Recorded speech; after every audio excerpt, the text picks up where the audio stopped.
asteroid slowly spun through space, a dead piece of iron and stone tumbling through the dark between stars. Lights flickered on its scarred surface, harsh industrial beams cutting through clouds of dust kicked up by endless drilling. The noise never stopped. Machines grinding, pickaxes cracking against rock, and pressurized airlocks opening and closing with a hiss like the breath of a huge, dying creature. Think of your prison as a whole planet, not just four walls.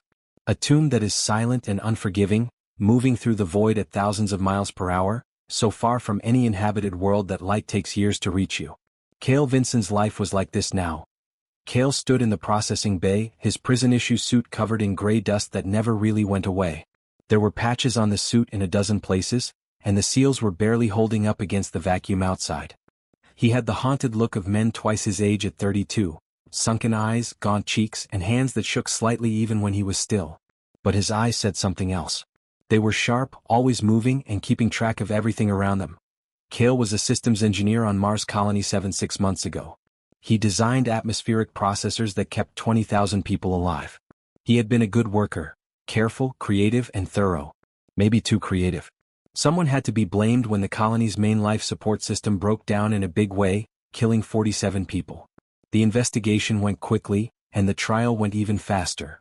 Negligent homicide through willful system modification, the judge had said, her voice echoing in the courtroom. Cale Vinson, you are now sentenced to 20 years of hard labor at Facility Sigma 9. Cale had tried to make things clear.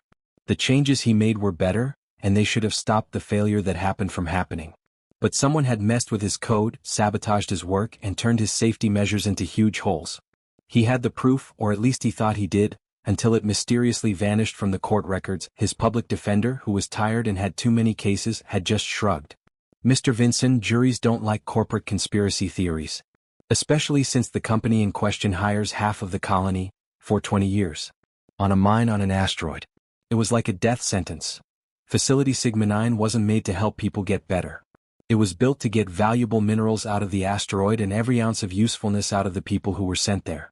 The asteroid, catalog number 2174 Omega, was full of platinum, rhodium, and rare earth elements that were worth billions. The prisoners were cheap workers who could be replaced. There were 237 people living in the building, but that number changed. There were a lot of accidents in mining. Exposure to radiation, broken equipment, and just plain tiredness all had an effect. A prisoner at Sigma 9 could expect to live for 7 years on average. Not many of them finished their sentences. Cale's first month was all about staying alive. The work was hard. You worked 12-hour shifts in the deep mines, where you chipped away at solid rock in almost complete darkness. The only light you had was a flickering lamp on your helmet. The asteroid's low gravity, which was only 2% of Earth's, made every movement feel light and unsteady. You had to learn to work slowly and trust your magnetic boots to keep you steady. There weren't many guards, but their automated systems made sure they were always there. Drones flew around the tunnels, keeping an eye on each prisoner's location, vital signs, and work output. You'd feel the sting of a shock baton if you stepped out of line, or worse, you'd be locked up in isolation. A tiny cell with just enough oxygen to keep you alive, left alone with your thoughts and the endless silence. Cale had seen men fall apart. He had seen Jake Morrison, a former pilot who was found guilty of smuggling, just stop working one day. His eyes were blank, and he was mumbling to himself about the stars he would never see again. The guards had pulled him away. After that, no one saw Jake. But Cale would not give in. Maybe it was because he was stubborn, or maybe it was because he was angry every time he thought about the real criminals who were free while he rotted here. No matter what it was, it kept him going through those first awful weeks. Then, on the 43rd day of his sentence, something happened. Cale was working in Tunnel 7 Beta, a deep hole that went down to the center of the asteroid. The tunnel was old. It was one of the first ones dug when the mine opened 15 years ago. A lot of the original equipment had been left here, but newer models had taken its place and never been taken away. It cost less to let the old machines rust than to bring them back to the surface. His pickaxe hit something metal. Cale stopped to wipe away the dust. It was part of an old drilling rig, a huge piece of machinery that had been partially buried when the ceiling of the tunnel fell in years ago. Most of it was broken and useless. But one part caught his eye, a thermal exchange unit that was made to get rid of the heat that the drill made. Of course, it was broken. There was a crack in the main housing. But the main part of the mechanism was still there. Cale couldn't help but stare at it. His engineer's mind was automatically breaking down its design and noticing how simple and elegant its heat transfer system was. He then thought, This can be fixed. It was a small thought, not very important. Why would he fix a broken heat exchanger in a tunnel that no one uses? It didn't do anything. But Cale couldn't let it go. That night, in his cell, which was a small cube that was barely big enough for him to lie down in, he thought about the exchanger and mentally took it apart, figuring out what parts he would need to fix it. The next day he snuck a small tool out of the work site by hiding it in his boot. It was just a torque wrench that someone had dropped. He picked up more small things over the next week, like a spool of wire, a broken circuit board, and a few bolts. The guard's monitoring systems kept an eye on big things like power tools, cutting tools, and anything else that could be used as a weapon. But what about little parts, broken pieces, and scrap metal? People didn't pay attention to those. Every day the asteroid made a lot of trash. Who would care about some broken parts? Cale started to spend his breaks in Tunnel 7 Beta. He was just following the rules and taking his breaks in a designated area. He was working on the heat exchanger, but not officially. It happened in 3 weeks. 3 weeks of careful, patient work done in stolen moments, always aware of the patrol drone's schedules and always ready to hide his progress if a guard showed up. He had to make some parts from scratch by bending wire into certain shapes and using a rock as an anvil. And then one day it was finished. Cale hooked the exchanger up to a power line that was still live in the tunnel and held his breath as he turned it on. The unit came to life with a hum. Its lights blinked on and off before turning a steady green. It was working perfectly. Cale sat back and felt something strange wash over him. Yes, it was satisfaction, but it was also something else. He had made something for the first time since he got to this terrible place instead of just breaking rocks. He had fixed something that was broken. He looked at the working heat exchanger for a while, and then his eyes moved to the other pieces of equipment that had been left behind in the tunnel. There was a lot here. Drilling rigs or processors, transport sleds, and power generators are all broken and forgotten, but they could all be fixed. They could also be used for something else if they could be fixed. The idea hit him like a punch in the gut. Cale stood up quickly, his head spinning. He looked around the tunnel again and saw parts instead of junk and trash. Materials that aren't finished. What could happen? What if the things that keep you down could also set you free? It was crazy. Not possible. The kind of desperate fantasy that broken men had before they gave up completely. Cale couldn't ignore it though. His mind was already racing, figuring things out and coming up with new ideas. That he thought about the ships that came to Sigma 9 every 6 months to bring supplies. They were small, automated cargo ships with engines that could escape the asteroid's weak gravity and get to the nearest station. What were those engines really? Just controlled explosions, thrust that was contained, and navigation systems. Could mining equipment be used to make those systems? From our processors, drilling rigs, and power plants? In theory, the answer was yes. It would take a lot of creativity, perfect execution, and materials that weren't officially available. But it was doable. Cale looked down at his hands, which were rough and scarred from months of hard work. These hands used to make systems that saved thousands of lives. Could they now come up with a way to save just one life? His own. A drone flew around the corner and scanned the tunnel. Cale sat down right away, slumping over like a tired prisoner on a break. The drone stopped for a moment to focus on him, then moved on. Cale smiled a little when it was gone. He hadn't smiled in 6 months, so this was the first time. Cale started to plan that night while lying in his cell and listening to 200 other prisoners groan and snore. Not just to dream but also to make plans.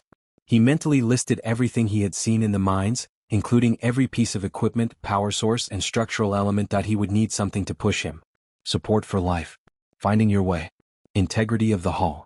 A power source that can run for a long time. Systems for control. And he would have to build it all in secret, right under the noses of guards and surveillance systems that were meant to stop this kind of escape. There was no way. Not even close. But what if those rocks were the key to your escape, turning from a prison into the parts of a spaceship that couldn't exist? Cale closed his eyes, and for the first time since he was sentenced, he felt something other than hopelessness. He felt like he had a reason to live. He would start tomorrow. Not with big gestures or obvious building, but with small steps. Getting things together. Learning the guard patterns to the second.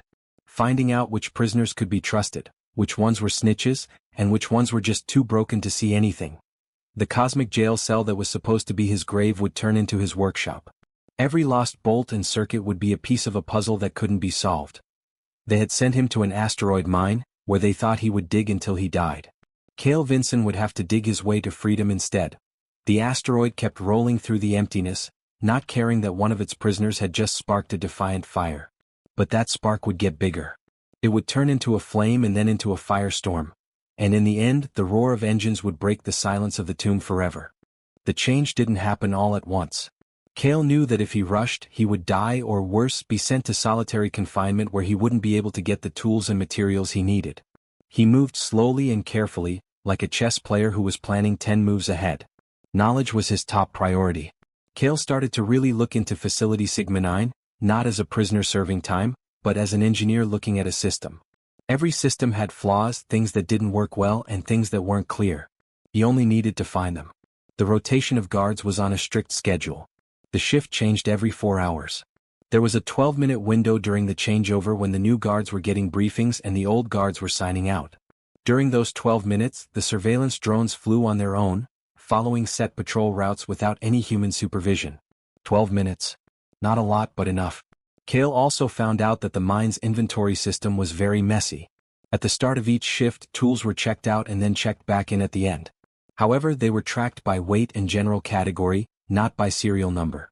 The system thought that a drill bit and a circuit board were the same if they weighed about the same. He learned about the mine's power grid, including which conduits carried what voltage, where the backup generators were, and which tunnels had extra power supplies that wouldn't be missed if they were tapped.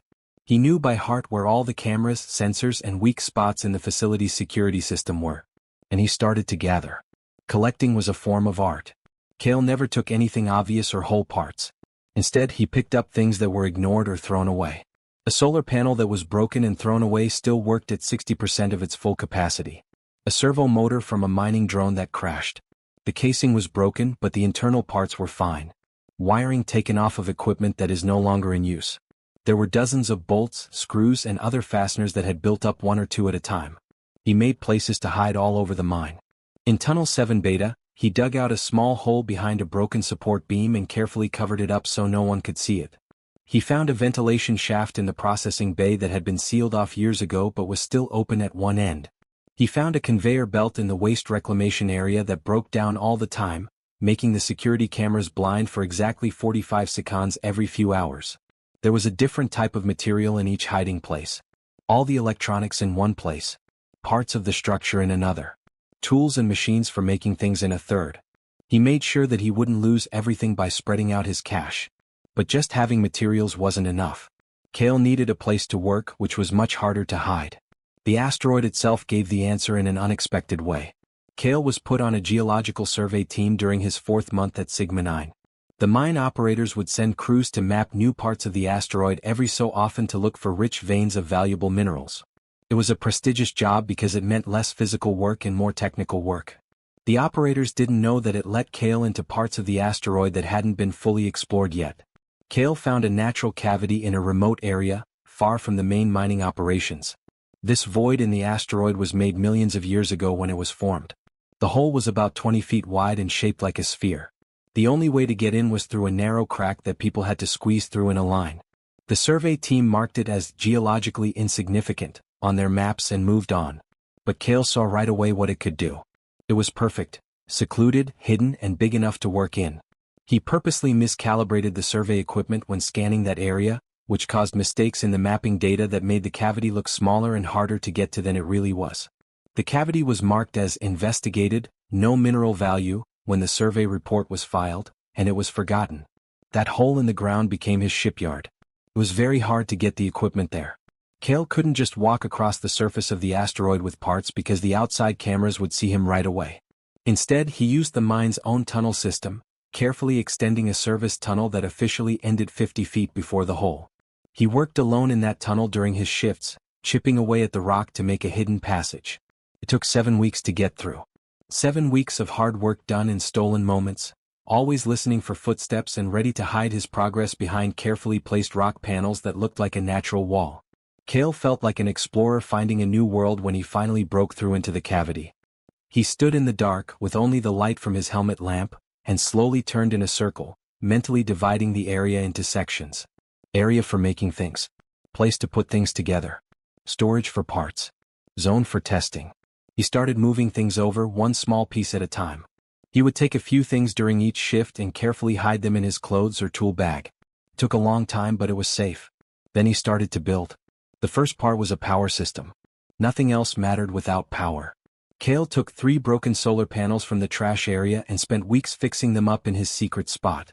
He also used parts from an old life support heater to make a thermal generator that worked. The inside of the asteroid was cold, but mining operations made heat differences that could be used. He could use tools once he had power. He made a simple welding torch out of parts from a plasma cutter and powered it with his homemade generator. He made a workbench out of parts from a broken or conveyor. He made a simple computer terminal out of broken circuit boards and a broken display screen. He then programmed it with software he wrote from memory. Cale would tell his cellmate, a quiet man named Marcus Chin who kept to himself, that he was going to the recreation area every night after his shift ended. Instead, he'd sneak into the service tunnel and go to the cavity, where he would work for 2 or 3 hours before going back to his cell. The work was taking a long time. Very slow.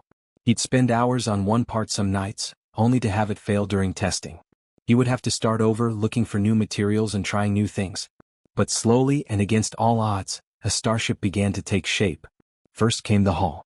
Cale couldn't make new metal because he didn't have the right tools or materials. Instead, he used structural plating from the mine itself for a different purpose. The tunnels were lined with durasteel panels to keep them from collapsing. They were also modular and held together by magnetic clamps. Cale would carefully take a panel off of a remote tunnel and replace it with rock held in place by epoxy, hoping no one would notice before he got away. Then he would take the panel to his hole. The ship he made was a cylinder that was about 40 feet long and 12 feet wide. Small and cramped, but in theory it could hold one person for a short trip. During those long nights, the hull panels were welded together, and each seam was carefully sealed and checked for air leaks. The life support system was probably the most important one. The ship would be a flying coffin without it. Cale took apart 3 atmospheric processors from different parts of the mine and took the most important parts from each. He made a closed-loop system that would clean carbon dioxide, recycle air and water, and make oxygen through electrolysis. It was rough compared to commercial life support systems, but it worked in his tests. The tests were very stressful. Cale would lock himself in a small part of the ship's hull, turn on the life support, and check the air quality for hours, ready to stop if anything went wrong. The first few tests didn't work because the CO2 levels rose too quickly, the oxygen generator got too hot, or the pressure seals leaked. But every time he failed, he learned something and improved the system. The life support system worked by the time he had been at Sigma 9 for 8 months. Cale had been breathing air that he had made himself for 6 hours straight without any problems. He felt very happy at that moment. The next problem was propulsion, and it was the hardest one. He needed a lot of thrust to get away from the asteroid's weak gravity and speed up enough to travel between planets. He couldn't build fusion drives or ion engines, which were used by commercial ships. But mining tools used controlled explosions all the time. The mine used explosives to break up rock formations that were very hard. The charges were tightly controlled, stored in a safe vault, and checked in and out with very detailed records. Cale didn't need the charges themselves, he needed to understand why they were made. He started learning about the mining explosives, how they were used, and the chemical reactions that happened. And then he realized that he didn't need to steal bombs. He could make his own propellant with things that were already in the mine. There was ice in the asteroid, which is water that had frozen and was trapped in the rock. The mine's machines took this water out so the facility could use it. But you could split water into hydrogen and oxygen, and when you mix those two gases together in the right way, they made a great rocket fuel. Cale made an electrolysis system to get the gases out and separate them. He made storage tanks out of compressed gas cylinders that were used for welding in the mine. He made a combustion chamber out of heat-resistant ceramics he found at or smelters. He made an ignition system out of electrical relays and spark plugs. The engine was huge compared to the rest of the ship. It took up almost a third of the ship's length. But Cale's math showed that the numbers worked. The thrust-to-weight ratio was barely good enough, but it would do. It was impossible to test the engine. The sound and energy signature would be picked up right away. Cale would only get one chance to fire it, and that would be during the escape. It would either work or it wouldn't. There would be no second chances. Next came systems for navigation and control. Cale had to be able to steer the ship, know where he was going, and stay away from things in space. He took gyroscopes from mining drones, made a simple inertial navigation system, and programmed a guidance computer with his own terminal. He used mining scanners as sensors. These machines were made to find mineral deposits, but they could also find big things like asteroids or ships. It wasn't high-tech, but it would help him see where he was going. The control interface was probably the easiest part. Kale made a pilot seat out of a mining vehicle's chair and put it in the middle of salvaged displays and control panels. He had wired the ship's different systems with switches, buttons, and levers he had gathered over the course of months. It looked like a spacecraft from 100 years ago with all its manual controls and analog readouts, but it would work. The ship was 70% done by the 10th month of his sentence. It had a hull, life support, propulsion, navigation, and basic controls. It didn't have any style. The welding wasn't very good, the wiring was open and easy to break, and the systems weren't very well connected. But it was a boat. Kale had built a spaceship out of trash and willpower, even though it seemed impossible. Still, he couldn't shake the feeling that someone was watching him. It began with paranoia. He froze every time he heard an unexpected sound in the tunnels. He wondered if the guards knew every time they looked at him. But over time he came to understand that it wasn't paranoia. Someone or something knew about his project. The signs weren't very clear. Things he had hidden would be moved a little bit. He would find a tool he had left in one place in a different place. He once found new boot prints in the dust near the entrance to his secret tunnel. They weren't his own. Kale was determined to find out who the intruder was. He set up traps like hair-thin wires across doorways, dust patterns that would show if someone had been there, and small markers that would show if someone had been in his spaces. And then one night in his 11th month he learned who it was. Kale was welding a support strut to the hull in the hole when he heard a noise behind him. He turned around and grabbed a heavy wrench to use as a weapon. His heart was racing. There was a person standing at the entrance to his secret tunnel. For a moment they were frozen in place, Kale with his makeshift weapon raised and the intruder with his hands spread out in a calming gesture. Then the figure stepped into the light and Kale's jaw dropped. Vera Santos, one of the women prisoners, was the one. Everyone knew Kale by sight. Everyone at Sigma 9 knew Vera. She had been here for 12 years, longer than almost anyone else, and had been found guilty of corporate espionage. She was in her late 40s, had iron gray hair and sharp, smart eyes that saw everything. "Easy, Vincent," Vera said in a calm voice. "I'm not going to turn you in." Kale didn't let go of the wrench. "How long have you known?" "About 4 months." Vera stepped into the hole and looked at the ship with a critical eye. "You hide well but not well enough. I've been keeping an eye on things that have gone missing for a while. It took me a while to figure out where they went. Why are you here if you're not going to turn me in?" Vera turned to look at him, and Kale saw something in her face that surprised him. Respect and maybe a little hope. "Because," she said, "that ship you're building isn't big enough for one person to make it to the nearest inhabited system. But it might be big enough for 2. Kale looked at her. "Do you want to help?" "I want to get away," Vera said. "And I can help you finish what you've started. Before I came here I was a systems architect. I know how to put together complicated systems, make them run better, and fix problems you haven't even thought of yet." She pointed to the ship. "Kale, you've already done the impossible. You've built most of a working spacecraft out of garbage. But you need help with the last steps. And I need a way off this rock before I die here." Kale looked at her for a long time. In a place like Sigma 9, trust was a risky thing to have. There were informants everywhere, and they promised shorter sentences for information about escape attempts. But Vera had been here for 12 years. She only had 3 years left to serve. She would have already told if she was going to do it for the time off. Kale slowly let the wrench down. He asked, "Why do you think you can trust me?" Vera smiled, but her face looked tired and full of hard-earned wisdom. "Because I've been in this hellhole for 12 years watching good people break and bad people thrive. I've learned to read people, Vincent. You're not a criminal. You're just someone who got screwed by the system, just like me." She walked over to the ship's control panel and looked at what Kale had done. "Besides, I've already made a promise. I haven't told anyone about you, which makes me an accomplice. We're in this together now, whether you want my help or not." Kale felt the stress leave his shoulders. He had been carrying this weight alone for 11 months, working alone and not trusting anyone. The idea of having a friend who understood what he was trying to do was almost too much for him to handle. "Okay," he said. "What do you think needs to be fixed?" Vera's smile got bigger. "How do I even begin?" Vera showed her worth 100 times over in the weeks that followed. She found serious problems with Kale's designs, like places where systems would break down under stress, calculations that were off by important margins, and weak spots in the hull structure. She also brought things that Kale couldn't get to, like parts from the women's section of the building and tools that were better for delicate work. More importantly, she gave them hope. Having someone to help with the work and come up with ideas for how to solve problems turned the project from a long shot that seemed impossible into something that seemed almost doable. They worked together to make the ship better.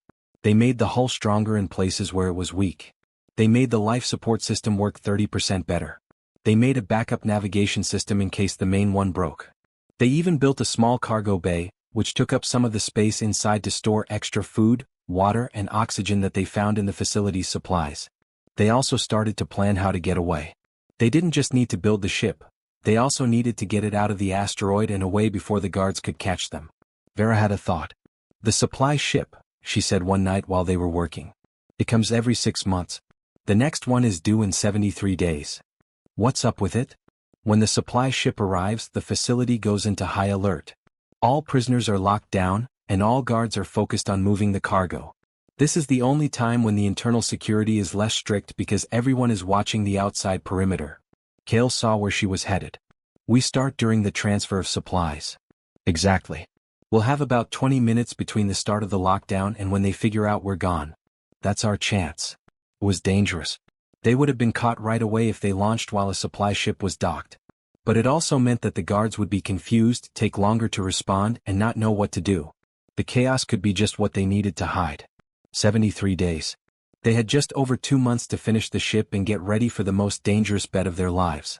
They worked with a new sense of urgency. They spent all their free time in the cavity, welding, wiring, testing, and improving. Kale and Vera got into a rhythm, anticipating each other's needs and moving through the small workspace with synchronized efficiency. The ship was finished by day 60. The hull was made up of panels that didn't match, the inside was small and practical, and the controls looked like they belonged in a museum. But it worked. All of the systems had been checked. All of the math had been checked. There was a backup for every backup. They gave her the name Redemption. It seemed right. On the last day, Kale and Vera checked every seal, connection, and part one last time. This is really happening, Vera said softly as she ran her hand along the hull. I'm really going to leave this place after 12 years. Kale nodded, feeling the weight of the moment. 3 days until the ship with supplies gets here. 3 days until we're either dead or free. For a moment, they stood in silence, 2 prisoners in a hidden hole in an asteroid, staring at a spaceship they had built out of trash and dreams. Kale, Vera said, thank you for letting me be a part of this. No matter what happens, I at least tried. I didn't just give up and rot here. Kale looked her in the eye. We're going to make it, Vera? We didn't get this far to fail now. 3 days. 72 hours. And then they would either fly free or die trying. The engineer's plan was almost done. The last act was about to start. The last 3 days before the supply ship got there were the longest of Kale's life. Every second felt like it was going to last forever, and every moment was full of the chance to find something new. He and Vera went about their daily lives as if nothing was wrong, afraid that any change would alert the guards. But they were getting ready for war on the inside. The ship was ready, but getting it out of the hole and into the right spot for launch was the last big problem that needed to be solved. The cavity was deep inside the asteroid and could only be reached through the narrow service tunnel that Kale had dug. The passage was way too small for the ship to fly through. They needed a different way out. Kale had found a possible answer weeks before. There was about 60 feet of solid rock directly above the hole that kept them from reaching the asteroid's surface. They could make a launch shaft, a vertical tunnel that Redemption could use to get away, if they could blast through that rock. The hard part was doing it without letting everyone in the building know. Vera knew what to do. We don't need to blast through all at once, she said. We weaken it little by little and then we launch it at the same time as the final breakthrough. The blast will hide our engine's signature. They had been drilling narrow holes up through the rock for the past month. When nearby tunnels were busy with loud machines that would cover the sound, they used a salvaged mining laser. The holes made a perfect pattern like the holes in a piece of paper. There was just enough homemade explosive in each hole to break the rock when they were set off one after the other. Kale and Vera finished getting ready on the morning of the 73rd day. They put their small amount of supplies into Redemption's cargo bay, 20 gallons of water, compressed rations they had stolen over the course of months, extra oxygen canisters, emergency medical supplies and a few personal items. Kale brought a data chip with proof that he was wrongfully convicted. He wanted to clear his name if they made it to civilization. Vera brought a picture of her daughter, whom she hadn't seen in 12 years. The supply ship was supposed to dock at 2 o'clock in the afternoon. The facility lockdown would start at 13:50, giving the guards 10 minutes to lock up all the prisoners before the outside doors opened. Kale and Vera left their jobs at 1:30. That day, Kale had volunteered to take out the trash, which no one else wanted to do, so he was on his own. Vera was sent to the water reclamation plant, where she had planned a malfunction that would keep the plant supervisor busy fixing things instead of keeping an eye on her. At 13:35, they met at the entrance to the service tunnel. Both were out of breath and their hearts were racing. This was it. There's no going back now. For the last time, they squeezed through the tunnel and came out into the space where redemption was waiting. The ship looked almost beautiful in the harsh work lights they had put up.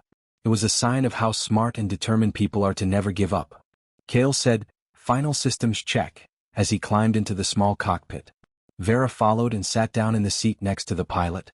They went through the list they had memorized. Life support, green. Green for power. Green for navigation. Green propulsion. Armed with explosive charges. Ready for the detonator. At 13:50, the alarm for the whole facility went off, signaling a lockdown. They could barely hear the klaxon through the solid rock around them. It was a distant wailing that told every prisoner to go back to their cells. Cale's hands moved over the control panel, starting the launch sequence. He said, 60 seconds to ignition. Vera held on to the armrests and looked pale but determined. 12 years, she said softly. 60 seconds of freedom for 12 years. Cale's homemade computer on the ship started its countdown. 50 seconds. 45. 40. They heard the security chief of the facility say, "All sectors report lockdown complete," through the communication system they had hacked into. "The supply ship will arrive in 5 minutes. 30 seconds. Cale," Vera said, "if this doesn't work, it will work." 20 seconds. Cale's finger was just above the switch that would set off the bomb. This would set off the explosives in the rock above, blowing up their way out. It would also let everyone in the building know that they had escaped. A quarter of a minute. He thought about what had happened in the last year of his life. The hopelessness, the hard work, and the slow change from broken prisoner to defiant engineer. Every drop of sweat, every time you were scared, and every little win had brought you to this point. 10 seconds. The computer said in a flat, synthesized voice, "Ignition sequence started." 5 seconds. Cale pushed the button to set off the bomb. There was a lot of noise and anger in the world. The charges went off one after the other, breaking the rock above them in a carefully planned pattern. A vertical shaft opened above them, letting dust and debris fall into the hole. The shaft was rough and jagged, but it was wide enough. Cale could see stars through the hole. Not the dim lights in the tunnel where he had lived for a year. He couldn't breathe when he saw it that he yelled, "Main engine ignition." Over the noise, the chemical rocket engine lit up with a sound like thunder being born. When hydrogen and oxygen mixed in the combustion chamber, they made a lot of thrust, heat, and noise that made Cale's ears ring even through his helmet. Redemption shook, trembled, and then started to rise. The acceleration was brutal because Cale had made the engine for maximum thrust, not comfort. The ship shot up through the blast shaft, slamming him and Vera back into their seats.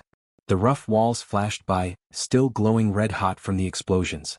Redemption's hull scraped against a rock that was sticking out, which made the whole structure shake. Then they were done, bursting out of the asteroid's surface like a bullet from a gun. Vera yelled, "We're clear. We're really clear." But they still weren't safe. Cale could see the supply ship, a big cargo ship that was about a mile away from Sigma 9's docking port, through the viewport. 3 security drones were already on their way to stop it. "They see us," Cale said, changing their course. "Wait a minute." The security drones were quick and made to respond quickly. They quickly closed the gap and their weapon systems came to life. These weren't shock batons that didn't kill people. They were ship-grade lasers that were meant to stop bad ships. A red beam shot through space, missing Redemption by a few meters. Cale made the ship move in a crazy way to avoid the asteroid, using the asteroid's low gravity to do things that would have been impossible near a planet. Another laser blast, this time closer. Cale could feel the heat through the hull. "Vera, give all the power you can to the engine," he yelled. Vera's hands moved quickly over her control panel. "Rerouting life support reserves and turning off systems that aren't needed. You have an extra 90 seconds of power. That will have to be enough." Cale turned on the main engine at full power. Redemption jumped ahead and the speed went up to more than 4 gs. He and Vera grunted against the pressure, trying to stay awake as their blood pooled at the back of their heads. The security drones fell behind. They were fast, but Redemption was lighter and could speed up faster. The space between them grew, 1 mile, 2 miles, 5 miles. But then the ship that brought supplies moved. The big cargo ship turned and the main engine started to glow. It was going to chase them. "Shit," Cale said under his breath. The supply ship was bigger, but its engines were made for business. It would catch up to them eventually if they raced in a straight line. Vera, plot a course through the field of asteroids. Vera's eyes got bigger. Kale, our sensors aren't working at all. We're going to get smashed. If the supply ship follows you, it will too. It can't take the same risks we can because its collision avoidance systems won't let it. There were thousands of rock fragments in the asteroid field around Sigma 9, some as small as pebbles and others as big as buildings. They were all tumbling through space in random orbits, making it hard for a navigator to find their way. Commercial ships stayed away from it completely, taking long routes around the field. But Redemption wasn't a ship that carried goods. The man who flew the escape craft was desperate and had nothing to lose. Kale jumped into the field. Alarms started going off right away. Rocks flew by on all sides, some so close that Kale could see how rough they were. He flew on instinct and calculation, with his engineer's mind quickly figuring out trajectories and speeds and finding the spaces between life and death. The supply ship behind them slowed down and didn't want to follow. The security drones tried, but one hit a spinning rock and fell over, breaking down. The other two stopped chasing. They were done. They were really done. Kale kept the maximum thrust going for 10 more minutes, putting as much space as possible between them and Sigma 9. When he finally slowed down, they were 50,000 miles from the prison asteroid and moving at a speed that would get them to the nearest inhabited system in about 8 months. 8 months in a small, jury-rigged spaceship with barely enough life support and no room for mistakes. But they would be free. Kale unbuckled from his seat, and his whole body shook with adrenaline and tiredness. Vera was crying, and the tears were floating in the air because the engine had stopped. "We did it," she said, her voice breaking. "Kale, we really did it." Kale looked out the window and saw the stars spread out in front of them. Stars he had always wanted to see from outside of a prison cell. Stars that seemed so far away just a year ago. He thought about the 47 people who had died when the life support system on Mars Colony 7 broke down. He thought about the real saboteurs who had set him up and gotten away with it. He thought about the year of hard work, pain, and despair that he had to go through. And he thought about the ship around him, made of trash and willpower, which showed how people refused to give up. "This isn't over," Kale said in a low voice. "We still have to get to civilization. We still have to live in this thing for 8 months. And then I have to clear my name and make sure the people who did this get what they deserve." Vera nodded and wiped her eyes. "Kale, one step at a time. But we did it first. We got away from an asteroid mine that was supposed to be impossible to get out of. That means we can do anything." Kale smiled a little. She was correct. They had made the impossible happen. They had turned a cosmic jail cell into a forge, making their prison their salvation. Every bolt that had been thrown away and every circuit that had been forgotten had become a part of the impossible puzzle. And now they had figured it out. Redemption drifted through the void. It was a small, damaged spaceship with 2 people on board who would not give up.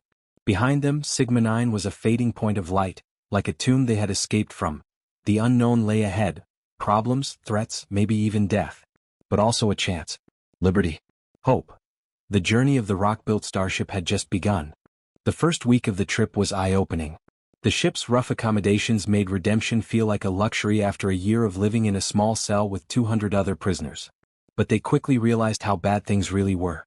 Kale and Vera were flying through deep space in a spaceship that was held together by makeshift welds and hope. The life support systems had never been made to work for 8 months straight. They made a plan. One of them would check the air quality, water recycling, power levels, hull integrity, and navigation accuracy every 4 hours. They spent the rest of their time doing maintenance, repairs, and keeping an eye on a spacecraft that was barely working. The life support system needed to be checked on all the time. On the 9th day, the CO2 scrubber started to break down, putting their air at risk of being poisoned within hours. Kale spent 12 scary hours rebuilding the chemical filters with spare parts. Vera stayed in a makeshift safe zone, with an emergency oxygen supply, ready to bring him back to life if he passed out from carbon dioxide poisoning. On the 15th day, a micrometeorite hit the hull and made a hole the size of a fingernail in one of the outer panels. The loss of pressure was slow but steady. They spent 2 days making a patch out of melted-down metal scraps. They put it on from the outside during a terrifying spacewalk, where Kale worked in the cold and silence of space, with only one cable connecting him to the ship. But they made it. They changed. They got smarter. And as the days turned into weeks, something strange happened. They started to get better. During the long, quiet times when systems were stable and there was nothing to do but wait, Kale found himself talking to Vera. He told her about his life before he was found guilty, including his work on Mars Colony 7, how proud he was of making systems that kept people alive, and how devastated he was when those same systems failed. "I made those atmospheric processors so that they couldn't break," he said one night while floating in the crew compartment's zero gravity. "Multiple backups, failsafes, and redundancies. They should not have failed the way they did." "But they did fail," Vera said softly. "Someone made sure of it." "Marcus Torbin," Cale said, and the name tasted bad in his mouth. "My boss. He was cutting corners and using cheap parts to make money. He got to the system first when I found out and told him I would report him. Sabotaged my work and made it look like my changes caused the failure." "Can you show me?" Cale touched the data chip in his pocket. It was the only thing he had brought with him from prison besides clothes. "Maybe." "I had proof, like logs showing the changes in parts and messages between Torbin and his suppliers. But a lot of it was lost during the investigation. I saved this chip, but I'm not sure if it's enough." For a moment, Vera didn't say anything. After that, she said, "I know how it feels to be let down by someone you thought you could trust. My partner, who is not a romantic partner but a business partner, set me up. We owned a business that analyzed data, and she was selling our clients' private information to other businesses. She made me look like the thief when I found out. Had evidence planted and witnesses ready. I didn't see it coming." "Did you try to stop it?" "Sure. But she was smarter and less kind than I was. It was too late by the time I figured out what she had done." The story was set. Vera Santos, a corporate spy who broke trust. She laughed in a bitter way. "The funny thing is that if I had really stolen and sold what they said I did, I would have made enough money to leave. I didn't do the crime, but I got 12 years on an asteroid instead." They floated in comfortable silence, two people who had been wronged and were determined to take back their lives. Their talks got deeper as the weeks went by. They talked about philosophy, what they would do when they got to civilization, and what justice, revenge, and redemption really are. Vera had a daughter named Emma, who was 9 years old when Vera was found guilty. She would be 21 now, a woman Vera had missed seeing grow up. Vera said in a soft voice, "I wrote her letters. I wrote to Emma every week for 12 years. I don't know if she ever got them. The prison said they would bring them, but..." She stopped talking. "What did you say to her?" Cale wanted to know. "That I was not guilty. That I cared about her. That I was her mother and proud of her, no matter what anyone else said." Vera's eyes were far away. "And I told her stories. About the asteroid, the stars I could see through the observation port, and the other prisoners. I wanted her to know that even in the worst place, there could be beauty and kindness." Cale said, "You'll see her again when we get to port. If she'll see me. She is now an adult. Maybe she's moved on, or maybe she believes the lies about me. Maybe she would be better off without the stain of having a mother who is a convicted felon. Or maybe," Cale said with conviction, "she's been waiting for you to come home for 12 years. They had formed a good working relationship by the 6th week. Cale took care of the mechanical and engineering problems, and Vera took care of the computer systems and logistics. They worked together to keep redemption flying. But on the 42nd day, disaster almost happened. When Cale woke up, he saw Vera working frantically at the navigation console. Her face was pale. He asked, "What's wrong?" and was instantly on guard. "We're off course," Vera said in a tight voice. "For the past week, the navigation computer has been drifting. I thought I had made up for it, but the mistake keeps getting worse. We're now 3 degrees off the path we wanted to take." 3 degrees doesn't sound like a lot. 3 degrees puts us hundreds of thousands of miles from our destination after 8 months of travel. We won't even see the station, we'll just float into deep space. Cale pulled himself up to the console and looked over the data. Vera was right, the navigational drift was bad. The gyroscopes he had taken from mining drones weren't made for long-term, accurate navigation. They were slowly failing, which caused mistakes that got worse over time. Cale said, "We need to recalibrate. Use stellar navigation to check our position against known stars, and then manually change the course." Vera said, "We don't have the tools for stellar navigation. I can see the stars, but I can't figure out exactly where we are in relation to them." Cale took a moment to think. Then he thought of something. "We make one. A sextant is a tool that sailors have used for hundreds of years to find their way by the stars. The idea is simple. Find the angle between a star and the horizon. We don't have a horizon in space. We use the direction of the ship as our reference plane. We find out where we are by measuring the angles between known stars and comparing them to stellar charts. It took 3 days to put together a working sextant out of a broken telescope lens, a protractor that had been rescued from the ship's tools, and a level. It was rough and their measurements were very wrong, but it worked." Kale and Vera spent a week carefully mapping their location with their makeshift sextant. They figured out where they were, how much they needed to change their course, and then fired the maneuvering thrusters. When they were done, they were tired but back on track. 2 months down, Vera said as she looked at their schedule. 6 left. The trip went on. They carefully rationed their food to make it last longer. They reused every drop of water and every breath of air. They learned to take turns sleeping so that they were never both unconscious at the same time in case of an emergency. And the destination got closer and closer. By the 4th month, they could pick up radio signals from Port Meridian, the mining station they were trying to reach. The signals were weak, just whispers of electromagnetic radiation, but they were there. This was proof that civilization was ahead of them. 4 months, Kale said as he listened to the transmissions full of static. We're halfway there. But their happiness didn't last long. On the 131st day, the water recycling system broke down in a big way. A seal in the main filtration unit broke, sending their precious water supply into the cabin. In zero gravity, the water made floating globules, which looked like shimmering spheres moving through the air. Kale and Vera rushed to stop the water from getting out, using towels and suction devices to grab as much as they could. But they had lost almost 30% of their water supply by the time they sealed the leak and cleaned up the mess. They did the math in the cabin, which was full of wet towels and smelled like recycled water. 4 months left, Vera said in a low voice. 70% of our water is still there. If we cut back on what we use to the bare minimum, we'll still run out 2 weeks before we get there, Kale said to finish. They looked at each other and the truth hit them. They had come so far and been through so much, and now they were going to die of thirst right next to help. Unless they came up with a different way. Kale spent 3 days working on the issue. The water they had lost was gone. It had evaporated into space through the cabin's air recycling system before they could catch it. There was no way to get it back. They needed a different source. And then he remembered the asteroid.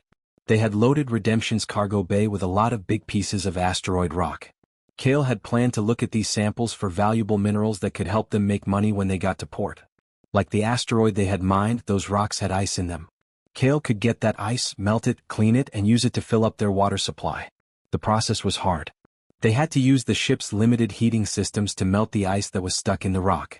Then they had to run the water through makeshift filters to get rid of any dirt. It took days of hard work, doing small amounts at a time. But it worked. They took enough water from the asteroid samples over the course of 2 weeks to replace what they had lost and have a small reserve. Vera joked, "We're ice miners again," as she watched Kale chip away at another rock sample.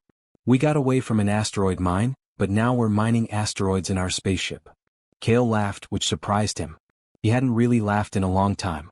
"At least this time we're keeping the money." The 5th month was over. 6th month. They were thin now because they were eating their own bodies to make the little food they had last longer. They moved slowly to save energy and slept more to cut down on the calories they needed. But they were getting closer. The radio signals from Port Meridian got stronger. They could now hear individual transmissions like cargo manifests, docking procedures, and casual conversations between station staff. They were going to do it. Kale made a choice on day 215. He turned on their communication system, which had been off until now to save power and avoid being found, and started sending. "This is the ship Redemption calling Port Meridian. We are a private boat asking for help docking in an emergency. We have 2 people on board and are running low on supplies. Please answer." They stayed put. Radio waves moved at the speed of light, but they were still weeks away from the station. Their message would take hours to get to Port Meridian and get a response. The answer came 16 hours later. "Redemption, this is Port Meridian Traffic Control. We can hear you.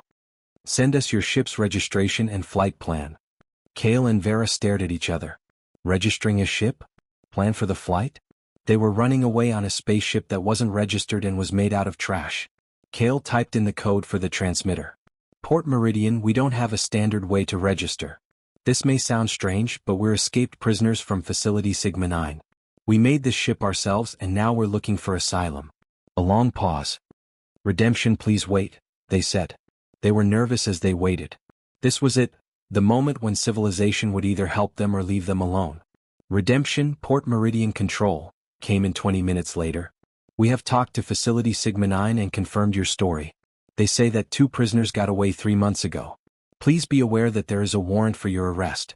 But we're not a prison, we're a civilian station. We'll let you dock in an emergency, but security will be there. Do you understand?" Kale thought about it. They could try to run away and find another port, but they were almost out of food. This was the only real choice they had. Copy that, Port Meridian. We will give up peacefully. We just want to live. Got it, Redemption. Sending docking approach vectors now. Welcome to Port Meridian. And what about Redemption? One more thing. Go ahead. The engineering team here is very interested in seeing your ship. They're saying that what you did, building a working spaceship out of mining tools, is impossible. They want to know how you did it. Kale smiled. Say it's easy. You just need the right drive. The last few weeks of the trip were both good and bad. They were going to make it, get to civilization, but they would probably be caught and sent back to jail. They would still get their day in court. They would have a chance to show their proof and fight their wrong convictions. They would have done the impossible. On day 243, Port Meridian appeared in their viewport. It was a shiny station orbiting a small moon, and its docking arms were outstretched to welcome them. Kale helped Redemption land by keeping his hands steady on controls that had become as familiar to him as his own heartbeat. The ship, made from asteroid dust and broken dreams, was finishing its first and only trip. Kale could see the faces of the station staff waiting for them as they docked through the viewport. Some looked doubtful, others amazed, and everyone was interested in the two prisoners who had turned rocks into a starship. We did it, Vera said in a low voice. Kale, we really did it. The airlock was the same on both sides. The door opened. A lot of engineers and station workers were also waiting, their faces full of awe and respect. Kale and Vera stepped through. Their legs were shaky from months of being in zero gravity, their bodies were weak from not eating enough, but their spirits were still strong. They were sent to an asteroid mine where they were supposed to dig until they died. Instead, they dug their way to freedom and built a starship out of the rocks that were supposed to be their grave. What had seemed impossible had become possible. The trip was over. But their story was just getting started. Port Meridian's jails were nicer than Sigma 9's, but they were still cages. As soon as Kale and Vera docked, they were taken to separate holding cells while the station's officials figured out what to do with them. Kale's cell was small but clean. There was a real bed, clean water, and 3 meals a day. It felt almost like a luxury after months of going without on Redemption. But the door was still locked and the walls were still closed. He was still locked up. No one came for 3 days except the guards who brought food. Kale took the time to rest because his body was slowly getting better from the trip. He also used it to plan his next steps and think. On the 4th day, the door to the cell opened and a woman in her 50s with the badge of a Port Meridian administrative official walked in. She had a data tablet with her and looked tired, like she'd had enough of red tape. Kale Vinson, she said, sitting across from him at the small table in the cell. Hello, I'm Helen Reeves, the administrator. We need to talk about what you're going through. Am I going back to Sigma 9? Kale asked directly. That depends. Facility Sigma 9 has asked you to come back right away. However, Port Meridian has the right to do its own investigation before carrying out a transfer warrant, especially in cases where there may have been safety violations or claims of wrongful conviction. Kale's heart raced. Are you looking into my case? We're looking into your escape, Reeves said. The fact that you made a working spaceship out of mining tools has raised serious questions about Sigma 9's safety rules. What other mistakes have they made if their security was so bad that prisoners could build a ship that could escape? She tapped on her tablet. I've gone over the basics of your conviction. Systems engineer for Mars Colony 7, where a life support failure led to the deaths of 47 people. You said that your boss, Marcus Torbin, sabotaged you? I didn't say it. I showed it. Or I did, but the proof went away.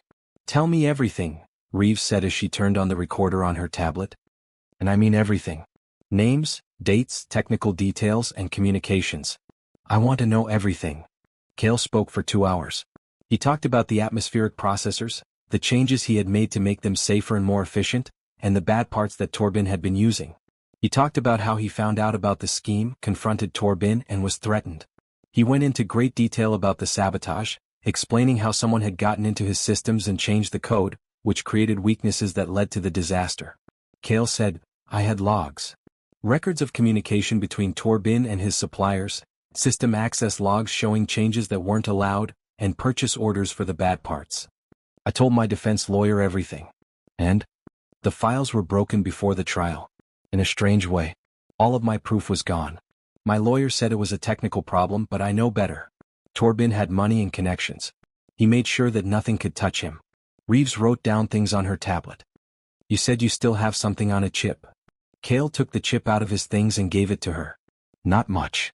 A few backup logs that I had saved to my own storage. But it shows how Torben talked to people, which proves that he was in touch with the part suppliers during the time in question. Reeves put the chip into her tablet and looked over the information. She looked like she was thinking. This isn't a sure thing, but it's a start. It points to possible areas for further study. She looked up at Kale. This is what I can give you. Port Meridian will look over your case in full, which will take about 90 days. Instead of sending you back to Sigma 9, we'll keep you here during that time. We can ask for a new trial if we find strong evidence that the conviction was wrong. And what if you don't? Then you go back to Sigma 9 to finish your time. Reeves' face softened a little. But Mr. Vinson, I've been doing this job for 20 years. I know how to tell when someone is lying. Your story is consistent, detailed, and emotionally real. I want to believe you. But faith isn't proof. She got up to leave, but then she stopped. One more thing. The engineers here are very interested in your ship. They want to be able to study it so they can figure out how you did what you did. I think I should give them permission. Do you have any problems with that? Kale gave it some thought. Just one condition. I want to be a part of it. I made redemption. I want to explain the systems myself if they're going to study her. Reeves smiled. I believe that can be done. Might even be good for you. Dr. Marcus Wu, the chief engineer here, is very well thought of. If he agrees with your technical knowledge, it backs up your claim to be a skilled engineer instead of a careless one. Kale felt the first stirrings of real hope after Reeves left. Not getting away this time, but something better. Justice. 2 days later, guards took him to one of Port Meridian's engineering bays, where they had moved Redemption for analysis.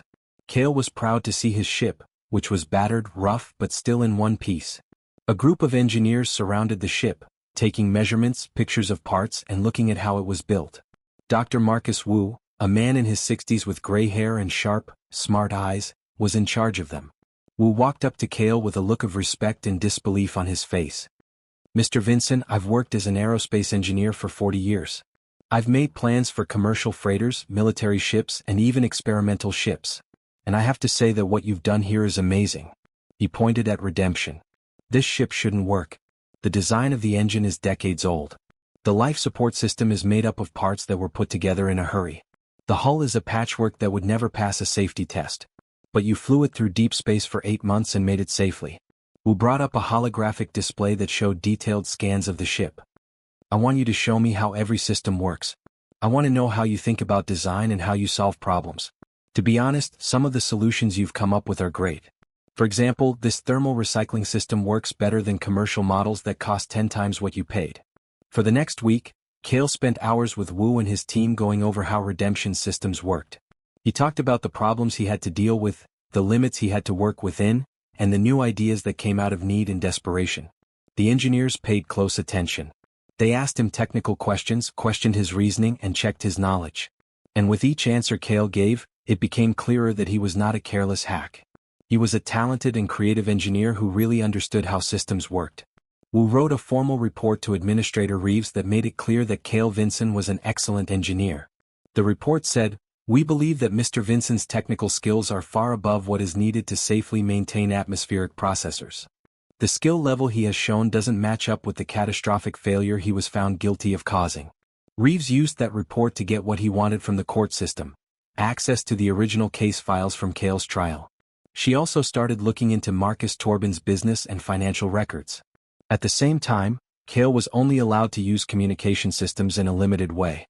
He called his sister Emma Vinson first. He hadn't talked to her in more than a year. Emma's face came up on the screen and she looked shocked.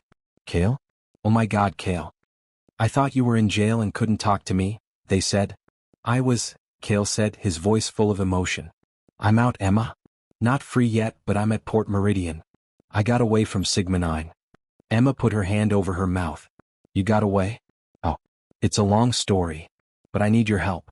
I need you to find someone who worked with me on Mars Colony 7 who might be willing to testify about Torben's corruption. Kale, everyone there thought you were guilty. Torben got a promotion after the disaster.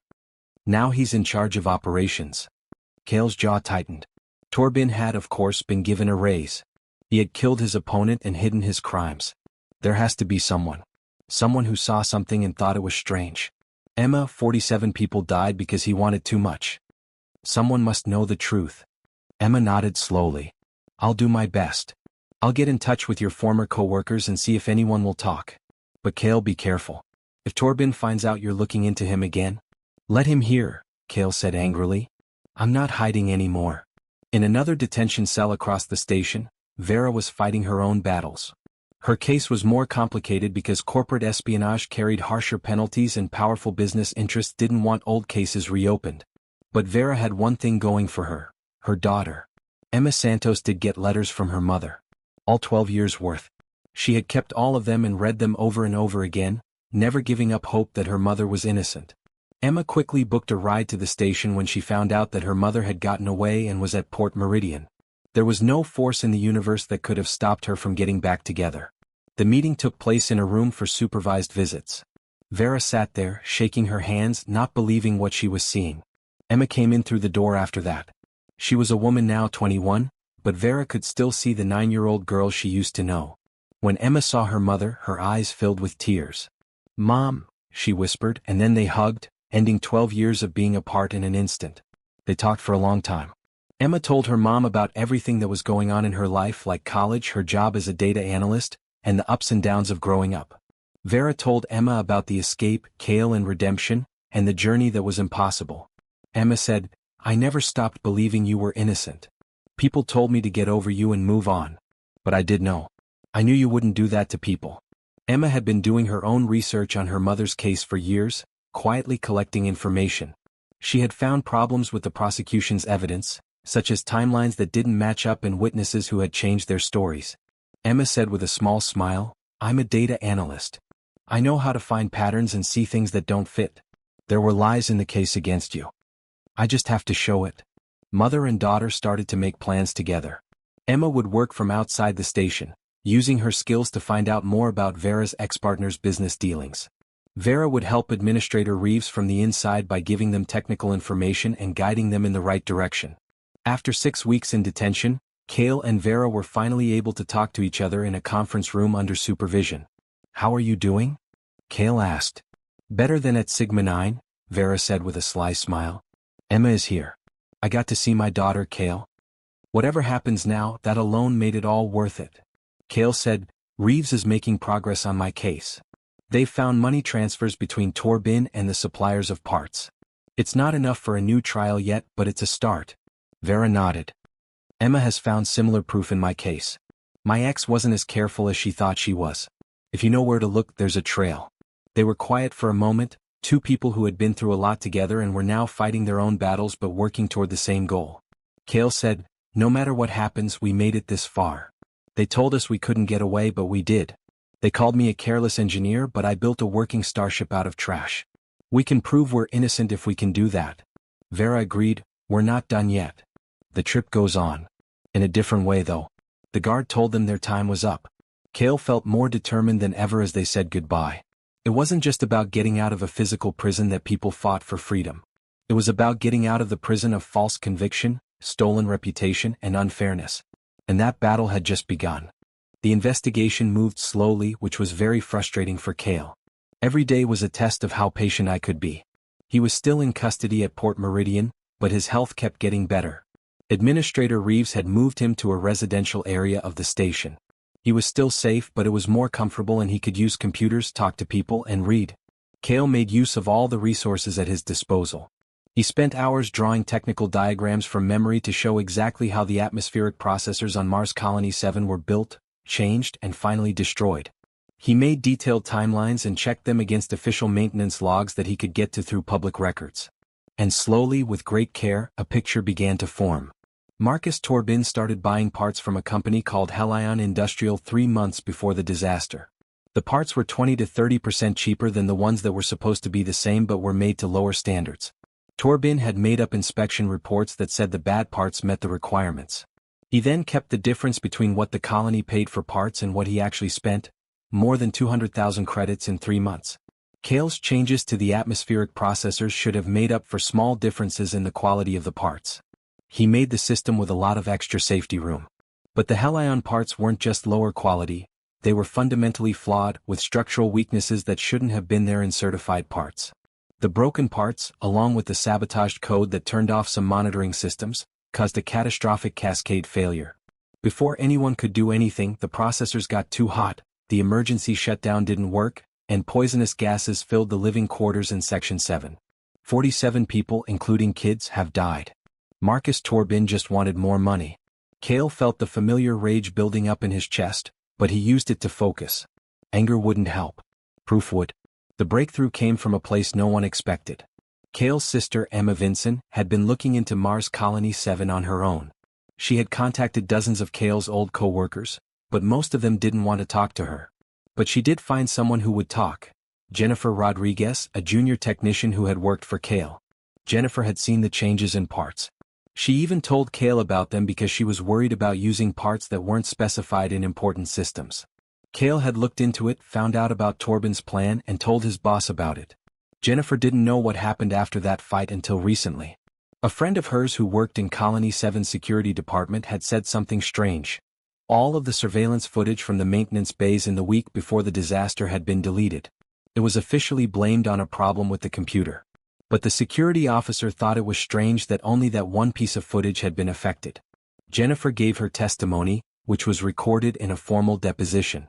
She backed up Cale's claims about the part changes, confirmed that he had raised safety concerns, and said that he was very careful about keeping the system up to date. Jennifer said in her deposition, "Cale Vinson was the most careful engineer I ever worked with. He checked everything 3 times. If the processors broke while he was in charge, it was because someone did it on purpose. He would never have been careless." Administrator Reeves gave the reviewing board Jennifer's testimony, as well as the financial records that showed Torbin's shady business dealings and the technical analysis that showed the Helion parts were broken. The board decided to look into Cale's case again. The news that Port Meridian was reopening spread quickly through the small community. Most of the people who lived at the station were engineers, miners, and other technical experts. They all respected Cale's work on redemption and appreciated skilled craftsmanship. People's opinions started to change. More and more, Cale was the one who was favored in the station's common areas, forums, and social spaces. People who had first thought of him as just another escaped convict now saw him as a victim of corporate corruption, a skilled engineer who had been wronged by the system. Dr. Marcus Wu became an unofficial supporter and spoke out about Cale's technical skills and how unfair his conviction was. Wu told the station's news service, "This man built a spacecraft out of mining debris.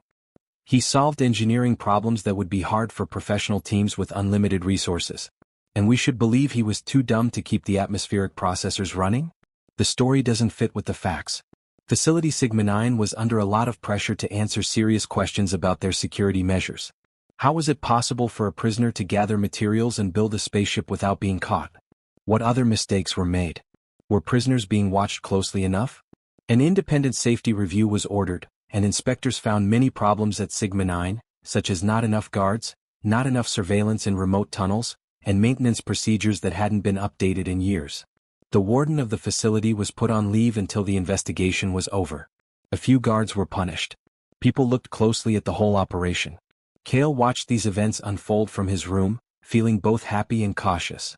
Every new piece of information helped his case, but he knew he couldn't rely on anything until a court officially cleared him. At the same time, Vera's situation was getting better. Emma, her daughter, had shown herself to be a very determined investigator. Using her skills as a data analyst, she had followed the money between Vera's former business partner, Christine Holloway, and a number of other companies that were competing with them.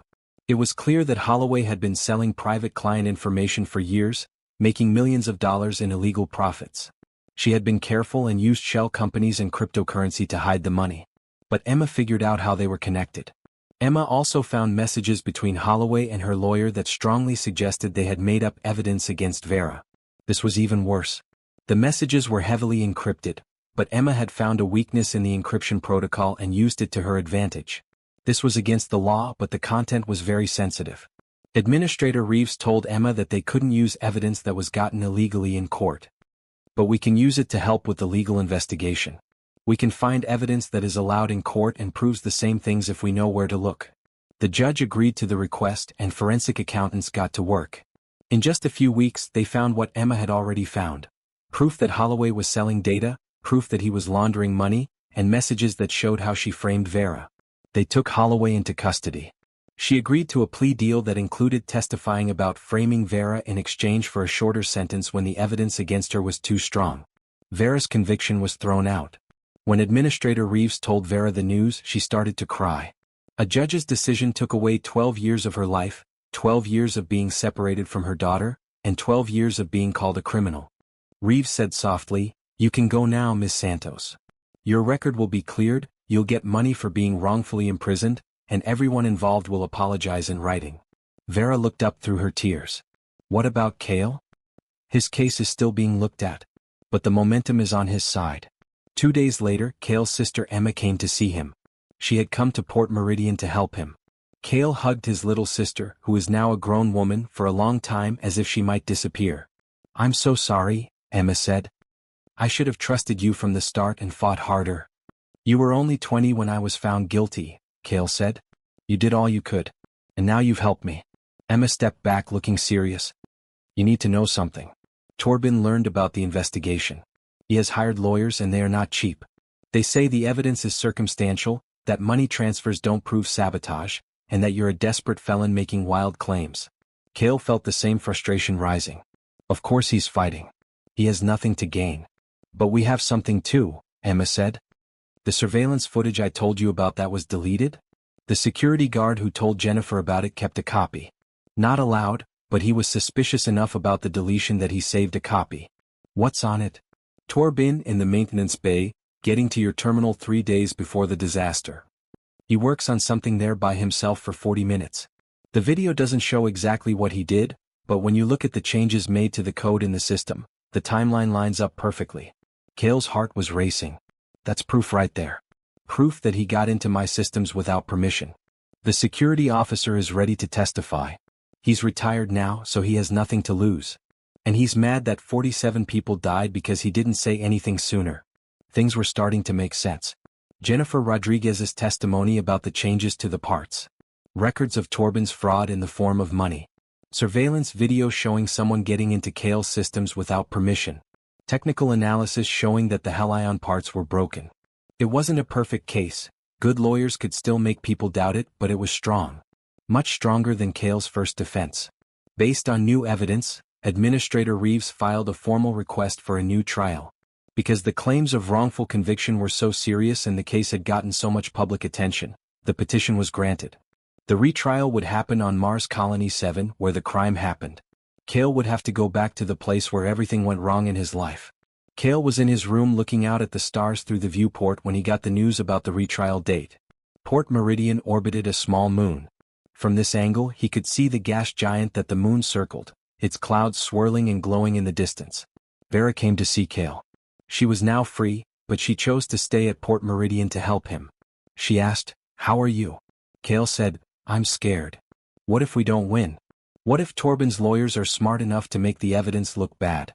I might have to go back to Sigma 9 for another 19 years. "You could," Vera said.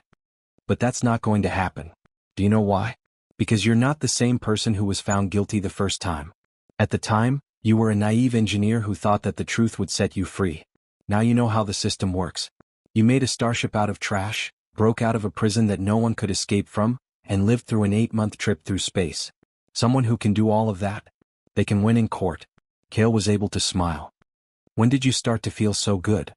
"When my daughter found proof against one of the most careful criminals I've ever met and got my conviction thrown out.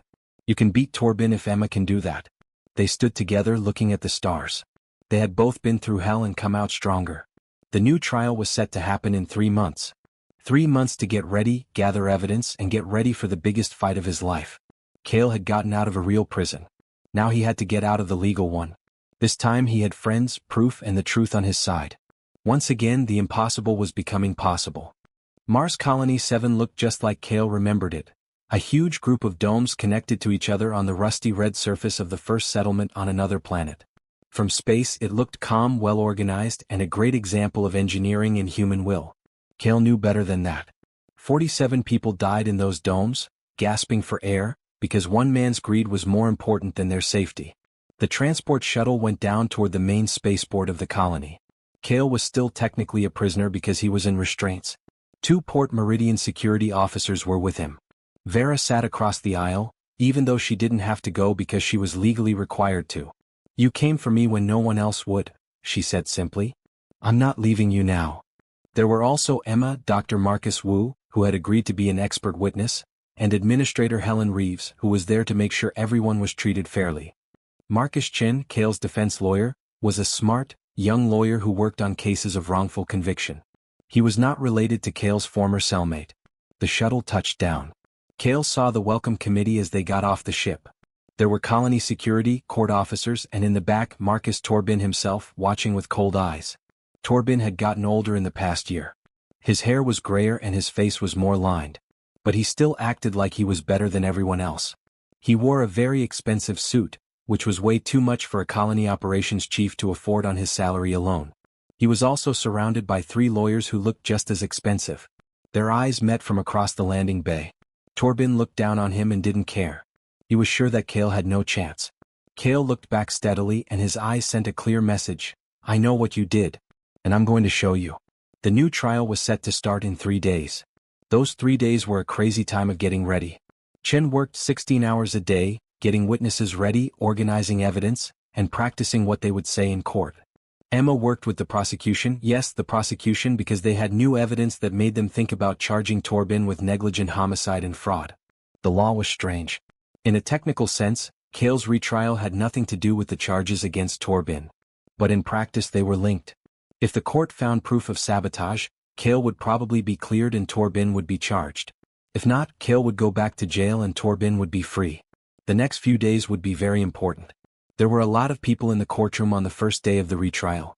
The case got a lot of attention from the public because of the escaped convict who built a starship, the claims of corporate corruption, and the deaths of 47 innocent people. Representatives from media outlets on Mars and in Earth's orbit had come. A strict woman in her 60s named Patricia Okonkwo was the judge. She was known for being fair and not taking any nonsense. She had read through the case files a lot and made it clear that she would not accept any games from either side. She said at the beginning, "This court will find out the truth. Not what's easy, not what's politically smart, but what really happened. Both sides will show proof, witnesses will testify, and we will follow that proof wherever it leads." The prosecution went first and laid out their case against Cale. The failure of the atmospheric processor, the 47 deaths, and the technical evidence that Cale's changes had made the disaster worse. It was bad testimony just like it had been at the first trial. Logs from the systems showed that Cale's access codes had been used to change the way the processors worked. His signature was on the maintenance records. He had been in charge of the broken equipment. But this time the defense was ready. Chen's cross-examination was very precise. He asked the systems expert if access codes were safe. Chen asked, "Can someone use someone else's access code without them knowing?" "Yes, in theory if they got the code." "And how would they get it?" "They would have to steal it or get the code from someone." Chen suggested, "Or they could watch the person enter the code and remember it, right? Or they could use video footage to see the code being entered." The expert said this could happen. Chen went to the records for maintenance. "Are these signatures that are supposed to show that Mr. Vincent approved the bad parts digital or physical?" "Digital. Digital signatures are linked to login information, right? The same information that could be stolen or hacked, right?" "That's right."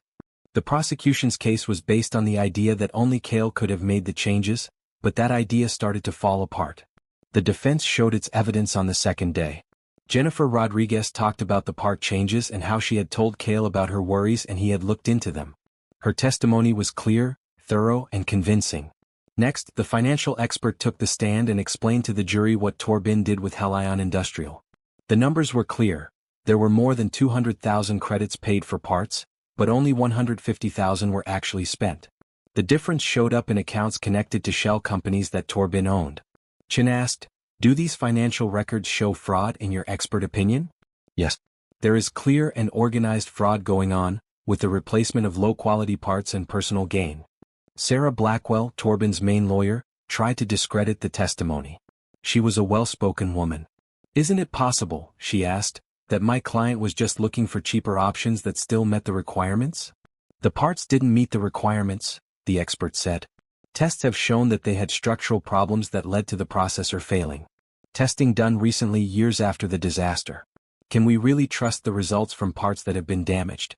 The patterns of degradation themselves are proof. These parts broke in ways that properly made parts would not." On the third day, Dr. Wu talked about Cale's technical skills and went into great detail about the engineering genius that went into building Redemption.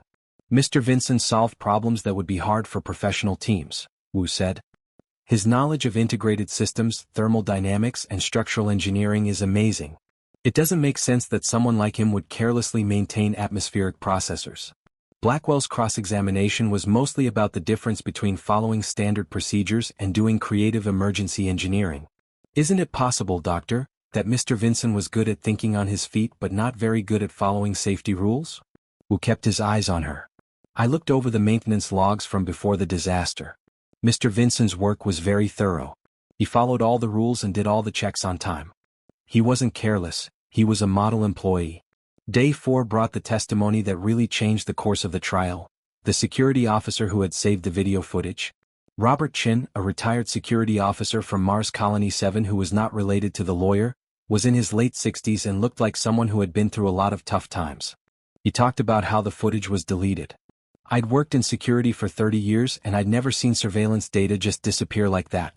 It made me suspicious, so I kept a backup copy on my personal drive. Was that allowed? The prosecutor asked. No. It went against the rules.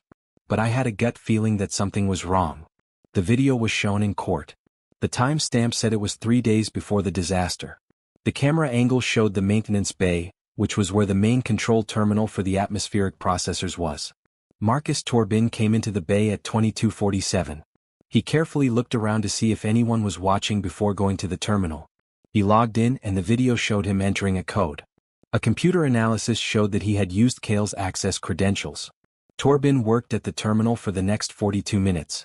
The video didn't show the screen, but it did show him typing, checking data tablets and looking nervous from time to time. At 23:29 he logged out, wiped the terminal's surface with a cloth, presumably to get rid of fingerprints, and left. The processor stopped working 3 days later. When the video ended, the courtroom was quiet. Everyone looked at Torbin, whose face had turned white. Blackwell tried to fix the problem. This video shows my client getting to a terminal, but it doesn't show what he was doing. Maybe he was doing a routine check. Using someone else's access credentials? Chin cut in. Cleaning the terminal after doing an inspection in the middle of the night? That's what someone would do during a routine inspection. The security officer's story went on. I looked over the system logs from that night. Someone with Cale Vinson's access code changed the monitoring subroutines for the atmospheric processors. These changes turned off some safety alerts and changed the temperature control settings. Chin asked, the same changes that led to the terrible failure? Yes. The prosecution called its last witness on the 5th day, Cale himself. He got up on the stand with his heart racing. This was it, his chance to tell his story directly, to look the jury in the eyes and make them understand. Chin carefully guided him through his testimony. Cale talked about his job at Colony 7, how proud he was of the atmospheric processors, and how he found the part substitutions. He talked about how he had to face Torbin, the threats he had gotten, and the evidence that had gone missing. Cale said clearly, I didn't mess with those systems. I made them safe to protect people. When I found out that Torbin was using bad parts, I tried to stop it. I tried to do the right thing, and for that, I was accused of 47 murders. His voice cracked a little. Marcus Torbin cared more about money than people's lives. He let me take the blame to save himself. Blackwell's questioning was harsh. She tried to make Cale look like a bitter ex-convict who was making desperate claims. Mr. Vinson, isn't it true that you got away from prison? Yes. You made an illegal spaceship and ran away from the law? I built a spaceship to get away from a false conviction. There's nothing wrong with trying to prove you're innocent. You broke a lot of laws along the way. I broke unfair rules that were put in place because of a false conviction. I won't say I'm sorry for that. Blackwell changed his mind. You say the evidence against you was made up.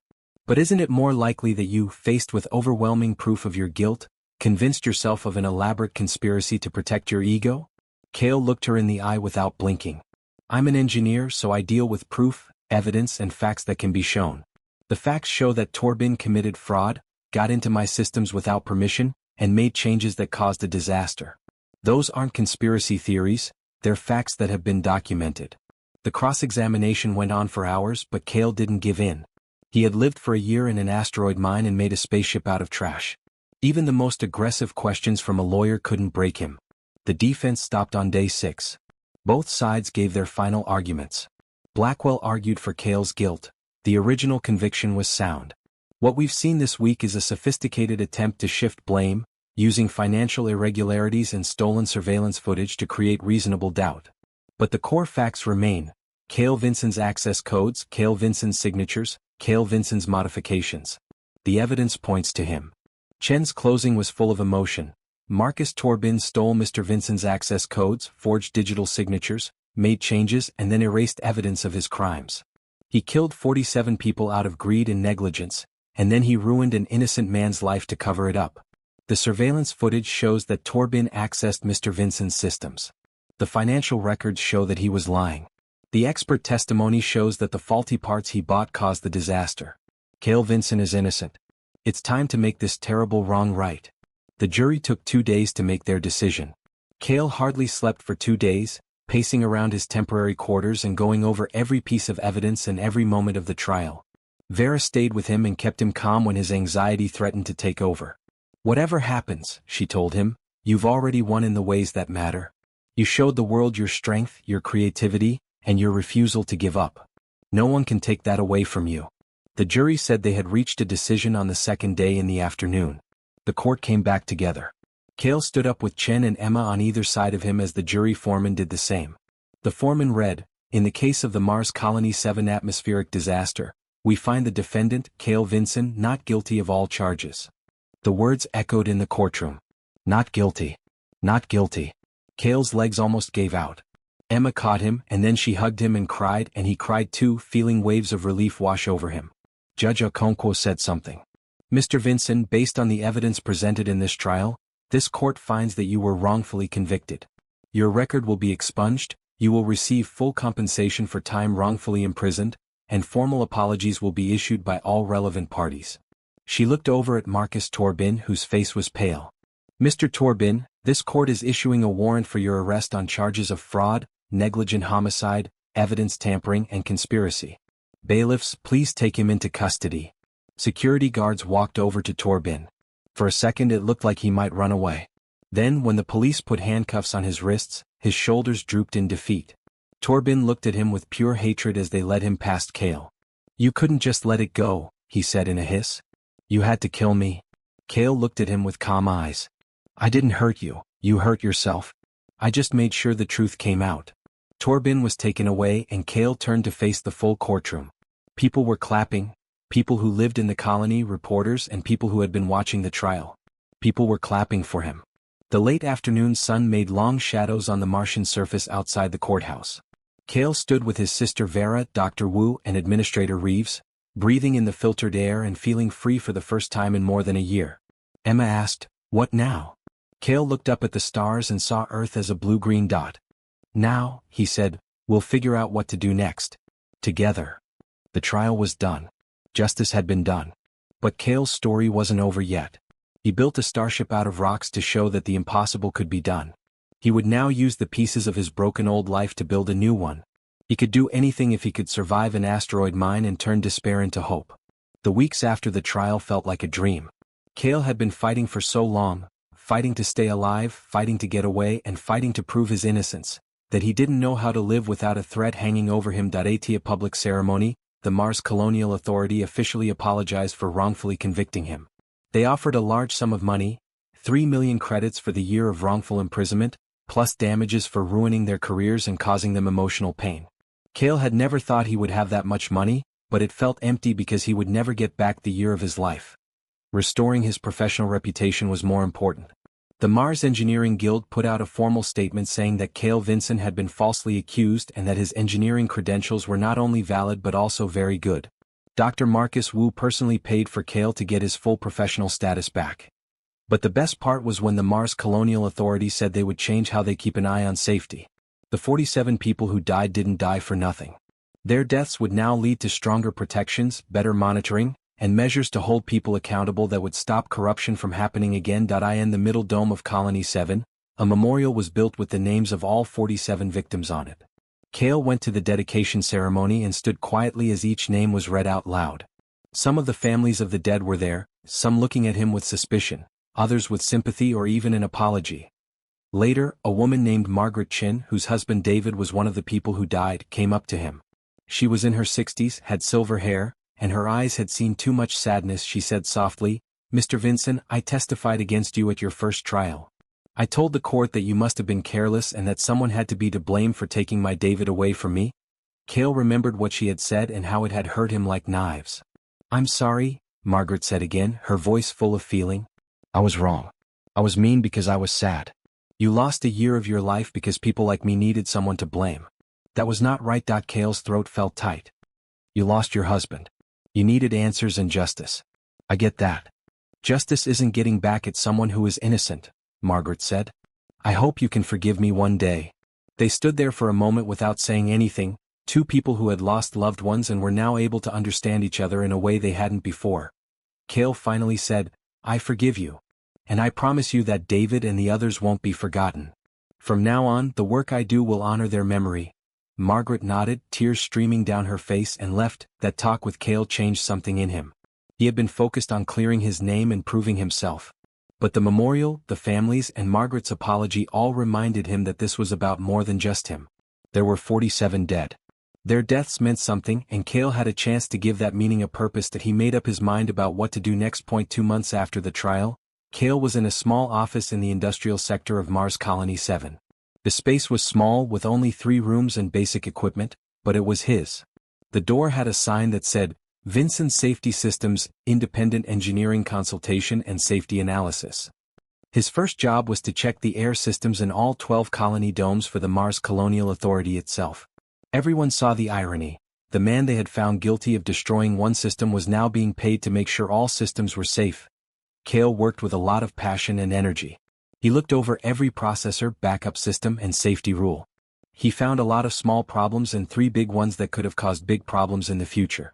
His reports were thorough, technical, and left no room for doubt. The colonial government followed all of his advice. Word got around quickly. Your systems were safe if Cale Vinson said they were. You fixed the problem right away if he found one because you trusted him completely. The engineer who built a Starship out of trash and lived through impossible odds wasn't going to let bad work go unnoticed or accept excuses. In just 6 months, Vinson Safety Systems had 12 employees and contracts on Mars and 3 orbital stations. They had 40 employees within a year and were being asked for advice on projects all over the inner solar system. People started to think of Cale as the engineer who won't compromise, instead of the wrongfully convicted engineer. Companies wanted him to be certified because it meant something. He took the duty of analyzing the systems very seriously because lives depended on them. But Cale didn't start the business by himself. Vera Santos was hired as the chief of operations because she was an expert in data analysis and system architecture. Her 12 years in prison for a crime she didn't commit gave her a unique view on how institutions fail and how important it is to be held accountable. She and Cale worked together to build a company culture based on strict rules and doing the right thing. At a company meeting, Vera said, "We both know what happens when people cut corners and put profit over safety. We're here to make sure it never happens again. Not while we're in charge." Emma Vinson took over as the lead investigator and used her analytical skills to look into how companies buy things, keep things up, and keep things safe. Emma found any corruption or carelessness that was hidden. She had found out that her brother had been wrongly convicted and that her mother's business partner had committed crimes. Corporate fraud didn't stand a chance against her. Dr. Marcus Wu was the company's senior technical advisor. His decades of experience and respected name helped the company with its work. His presence showed the industry that Vinson Safety Systems was a top-notch professional company. Robert Chin, a retired security guard who had saved the important surveillance footage, even joined the team as head of security and evidence preservation. He said, "For 30 years, I watched bad things happen because people didn't speak up. I'm making sure the evidence always speaks loud and clear." The team worked very hard because they had all experienced unfairness and wanted to make sure it didn't happen again. 1 year after the company started, they took on their hardest case, auditing Facility Sigma 9, the asteroid prison where Cale and Vera had been held. Since their escape, the facility had been in the news for all the wrong reasons. The safety review found a lot of violations, the warden was fired, and a few guards were charged with crimes for treating prisoners badly. But the facility was still open and still housed 200 prisoners. Cale stood at the airlock of Sigma 9, almost 2 years after he had escaped through a makeshift launch shaft. He felt a mix of anger, fear, triumph, and something else. Taking charge, Diana Foster, the current warden, met him in person. She is a strict but fair woman. "Mr. Vinson, I want you to know that this facility will fully cooperate with your audit. We'll do whatever you find and suggest. No longer will Sigma-9 be run like a forgotten hellhole. Kale spent 2 weeks on the asteroid checking out every system, tunnel, and piece of equipment. He went to the hole where he had built Redemption, which is now closed off and marked as a historical site. Some people at the facility thought his escape was legendary and a sign that human creativity could win out even in the worst situations, that he thought the mine systems were barely good enough. The life support system worked, but it was old. The emergency plans weren't good enough. There were places where monitoring systems couldn't see. The mining equipment wasn't taken care of properly. His report was harsh but helpful. He didn't just point out problems, he also gave detailed solutions, ranked them by how they would affect safety, and included cost estimates and timelines for putting them into action. His report said, Facility Sigma-9 is currently operating at minimal acceptable safety standards. However, minimal is not good enough when it comes to human lives, even the lives of convicted criminals. To make this facility safe and humane again, the following suggestions must be put into action. The report got a lot of attention from the media. Groups that fight for prisoners' rights used it to push for changes throughout the prison system. Politicians who had been ignoring the problem were suddenly forced to do something about it. Within 6 months, money was set aside to make major improvements to Sigma-9 and 3 other prisons. Kale's company was in charge of making sure the work was done correctly. Kale met Marcus Morrison, the prisoner who had shared a cell with him during his first few months at Sigma-9, while he was there to check on the upgrades. Marcus had been the quiet one who kept to himself and seemed to be broken by the system. But Marcus looked different now. Healthier, more awake, and with a sense of purpose in his eyes. Vincent, Marcus said as he walked up slowly. I heard you were here. Heard about everything, including the trial, your business, and more. You really did it, man. You got out and won. How much longer do you have to serve? Kale wanted to know. 3 years. But really? Things are better here now. Better food, better living conditions, and real safety rules. The guards treat us like people, not animals. I heard that's because of what you said. Kale said, everyone deserves safe conditions. Whether you're guilty or not, you're still a person. Marcus nodded slowly. I'd like to work for you when I get out if you're still hiring. Before I came here, I worked as a maintenance technician. I know how to work with systems, and I want to do something that matters. He got a business card from Kale. Get in touch with me 6 months before your release. We will talk about chances. Kale couldn't forget about the meeting. He had to run away to save himself, but his escape and fight made things better for hundreds of other prisoners. His refusal to accept unfairness had effects that went far beyond his own case. Kale stuck to some of his principles as Vincent's safety systems grew. The business would never put safety at risk for the sake of making money. They would never hide problems to keep a client safe. And 10% of their contracts would be free work for small colonies, underfunded facilities, or advocacy groups that couldn't pay for their services. Kale told his team, the big contracts bring in enough money. We can help people who can't pay. That's not being nice, it's being responsible. Kale got an unexpected message 2 years after he was cleared. It was from Jennifer Rodriguez, the junior technician who had spoken up for him. Kale, I hope this message finds you well. Again, I want to thank you for clearing your name and exposing Torbin. I also wanted to let you know that your example moved me. I'm back in school to study engineering with a focus on safety systems. I'd like to work for a company like yours someday, one that puts people ahead of making money. I'm working on Colony 8's life support systems until then, and I'm doing it right just like you taught me. Thanks for showing me what honesty looks like. Kale read the message 3 times. He felt a warm feeling in his chest that had nothing to do with winning and everything to do with legacy. He had been Jennifer's mentor years ago, and now she was living out the values he had tried to teach her. Kale stood in his office one night and looked at the wall of awards, certifications, and framed news stories. The headline that cleared him was Wrongfully Convicted Engineer Cleared After Dramatic Trial. There was an award for engineering excellence in the industry. He got the humanitarian award for his work for free. But the thing he cared about the most was a small, framed picture of Redemption, his impossible starship. It is now on display in Port Meridian's Engineering Museum as an example of human creativity and determination. Vera came in with 2 cups of coffee. Thinking back. Reflecting, Kale said, taking the coffee. I was in a cell on an asteroid 3 years ago, sure that my life was over. Look at this now, Vera said simply, you built it. Just like you made Redemption. You saw what needed to be there and made it happen. Kale said, we made it. I couldn't have done any of this by myself. They stood in comfortable silence, Two people who had made something meaningful out of the mess of their lives. A new message came in on Kale's terminal. It was from Emma Santos, Vera's daughter. She was looking into a possible safety violation at a factory on Titan. Mom, Kale, found something big. The company has been lying about the results of pressure vessel inspections. Some of these units are already on colony ships. We need to move quickly before someone dies. Sending the whole data packet now. Kale and Vera looked at each other. There it was again, another fight, another challenge, and another chance to stop something bad from happening. Kale said, "Let's get to work," and he was already heading to his terminal. The work never stopped. There would always be another safety violation, another company putting profit before lives, and another corner being cut.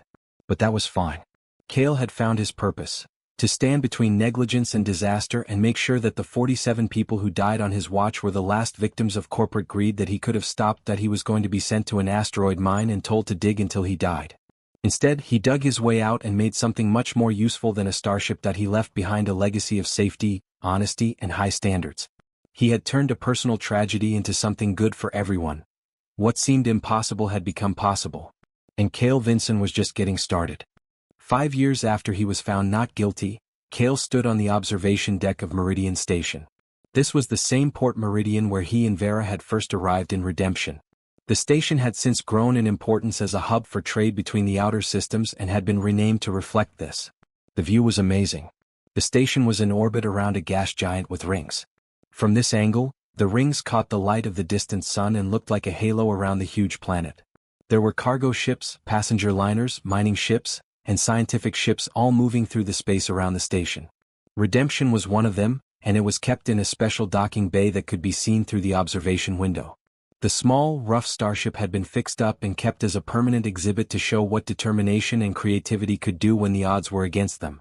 Kale came here a lot when he needed to clear his head. He had a lot on his mind today. Vincent's safety systems had grown into something he never thought possible. They now had more than 200 employees working in 12 places in the solar system. For some kinds of installations, the law required them to have certifications. The safety rules they used had become standards in the industry. Lives had been saved. There were specific, documented cases where their audits had found major problems before disasters happened. But with success came new problems. They were trying to sell to bigger companies for huge amounts of money. Politicians wanted to use the company's good name to further their own goals. Competitors spread false information to try to hurt their credibility. Kale had to choose between keeping the company small and independent, which would give them complete control over their standards, or accepting investment and growth, which could help more people but also risk weakening their values. "Thought I'd find you here," a voice said behind him. Kale turned to see Vera coming. Her hair was grayer now, but her eyes were still as sharp as ever. Over the years, she had become more than just a business partner. She was his best friend and the person who knew him better than anyone else. Vera told him, "The board meeting is in an hour. Have you made up your mind about what to say to them?" The board wanted to take a big investment offer from Stellar Dynamics, a huge company that does business all over the solar system. The money would let Vincent Safety Systems grow to every major colony, check systems that weren't being checked, and save even more lives. But Stellar Dynamics would want seats on the board, the power to make decisions for the company, and eventually a controlling interest.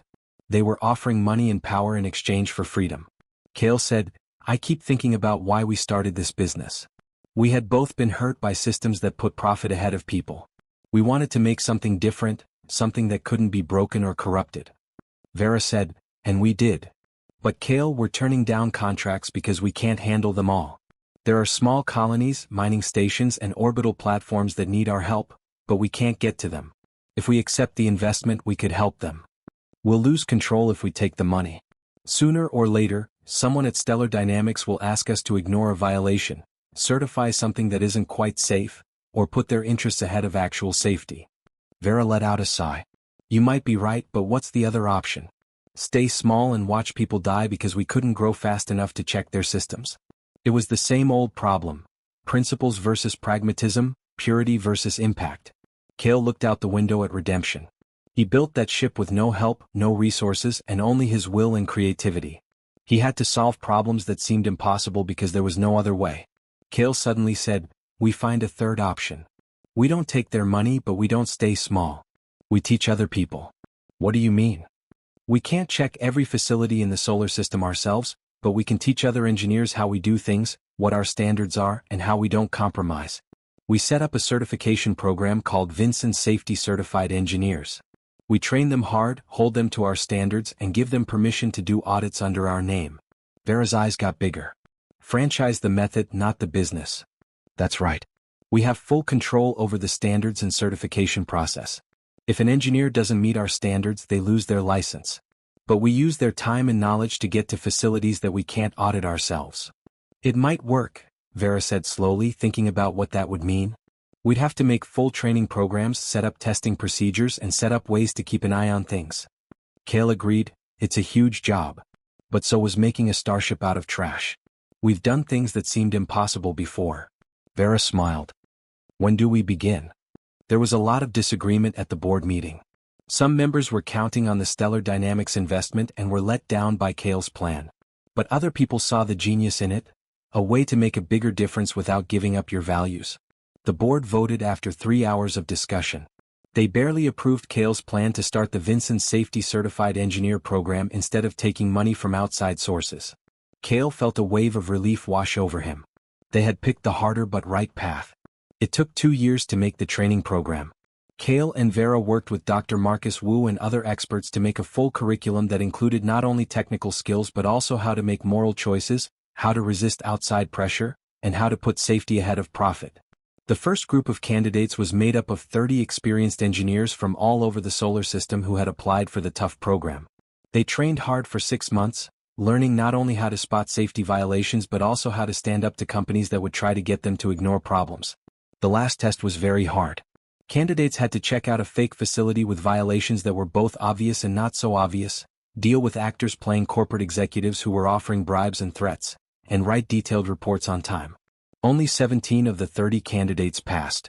Some of the people who failed were heartbroken and begged for another chance. Cale talked to them directly. I know you're upset.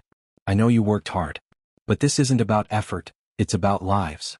If you certified a system as safe when it wasn't, people would die. That's not okay. You can take the test again in 6 months if you're willing to do the extra training. But I will never lower the standards. The 17 who passed became the first Vinson Safety Certified Engineers, which meant they could do audits and certifications under the company's name. They spread across the solar system, bringing strict safety rules to places that had never had such close supervision before. The certified engineers found and fixed more than 50 serious safety problems at different sites in less than a year.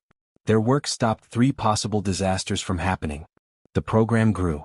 There were more applicants and more engineers were trained and certified. Some people failed, but those who passed became evangelists for the standards that Cale had set. Vinson Safety Systems stayed small, independent, and completely uncompromising. But their power grew as certified engineers spread their methods throughout human history. 7 years after he was found not guilty, Cale got a message on a quiet night that made his hands shake. Marcus Torbin sent it. Torbin had been found guilty of evidence tampering, negligent homicide, and fraud. He had been given a 25-year sentence at a maximum security prison on Luna. Cale hadn't thought about him in years and had purposely stayed away from news about his imprisonment. The message was clear. Cale, I know I have no right to contact you. I know I destroyed your life and killed 47 people through my greed and cowardice. I don't expect forgiveness. I don't deserve it. But I wanted you to know that I've spent every day of the past 7 years thinking about what I did. I've read every article about your company, about the lives you've saved, about the standards you've established. You took the worst thing I did to you and turned it into something that helps people. That's not redemption for me, I'll never be redeemed. But it's hope that maybe, somehow, some good came from all that tragedy. I'm sorry. For what it's worth, I'm sorry. Cale read the message 3 times. He thought, nothing. No anger, no pleasure in Torbin's pain, and no desire for revenge. It was like Torbin was a character from someone else's story, and I felt very far away from him. He thought about answering, but what would he say? What words could possibly matter after all that had happened? He saved the message but didn't reply in the end. Torbin had to deal with his own guilt and regret. Cale had other things that were more important to him. 10 years after building Redemption, Cale stood in front of 500 people in the main assembly hall of Mars Colony 7. He was asked to give the keynote speech at the Solar System Engineering Conference, which is the most important meeting of engineers in human history. The speech was being shown on TV in all the major colonies and stations. A lot of people would watch. Cale looked out at the crowd, which included experienced engineers, young students, business people, and government officials. He recognized some of them like Vera, Emma, Dr. Wu, Jennifer Rodriguez, who is now a successful safety engineer, and dozens of Vincent safety-certified engineers. He started. 10 years ago, I stood in a different kind of hall, a courtroom, where I was found guilty of killing 47 people through negligence. I was sent to an asteroid mine, where I was supposed to dig in the dark until I died. Many of you know what happened next. I built a starship out of trash and escaped. I fought to prove my innocence and won. But that's not the story I want to tell you today. The story I want to tell is about what happens when the impossible becomes possible. What do you do when you've overcome the impossible and are faced with an even bigger question? What now? When I was cleared of all charges, I could have left. I could have taken the money from the settlement, moved to a quiet colony and lived a quiet life. No one would have thought badly of me. I had worked hard for that peace. But I couldn't do it. Because 47 people were still dead. Because their deaths only had meaning if I gave them meaning. Because the same corruption, the same willingness to cut corners, and the same prioritization of profit over safety were still present in all of our societies. So I took a different path. I decided to fight. Not against asteroids or false convictions this time, but against the systemic neglect that kills people every day in ways that never make the news. In the last 10 years, Vincent Safety Systems and our certified engineers have inspected more than 3,000 buildings. We have found and fixed thousands of safety violations. We have proof that our work has stopped at least 12 catastrophic disasters that would have killed hundreds of people. But the most important thing is that we've changed the culture. Businesses know that they will be found out if they cut corners. Engineers know that they won't get in trouble for sticking to safety rules. Facilities know that getting a Vincent certification means something. This didn't happen because I'm special. It happened because I refused to believe that injustice and carelessness were unavoidable. It happened because I used the skills I learned while building a starship out of rocks to build something even more valuable. Systems that save lives. You all have the same ability. You can think of ways to fix a system that isn't working. You can resist pressure to give in. You can turn a bad situation into something good. The impossible becomes possible when we refuse to accept the world as it is and instead build the world as it should be. One decision at a time. One system at a time. One life saved at a time. I was sent to work in an asteroid mine. I made a starship out of rocks. But the ship isn't my biggest achievement, it's what I made after it. A history of safety. A culture that doesn't accept anything less than the best. A future where fewer people die in disasters that could have been avoided. That's the goal I'm still working toward. I hope you'll all join me. The applause was deafening. Cale stood at the podium and watched 500 engineers stand up. He felt a deep sense of completion. He had been broken and put back together. He had been wrongly convicted and then freed.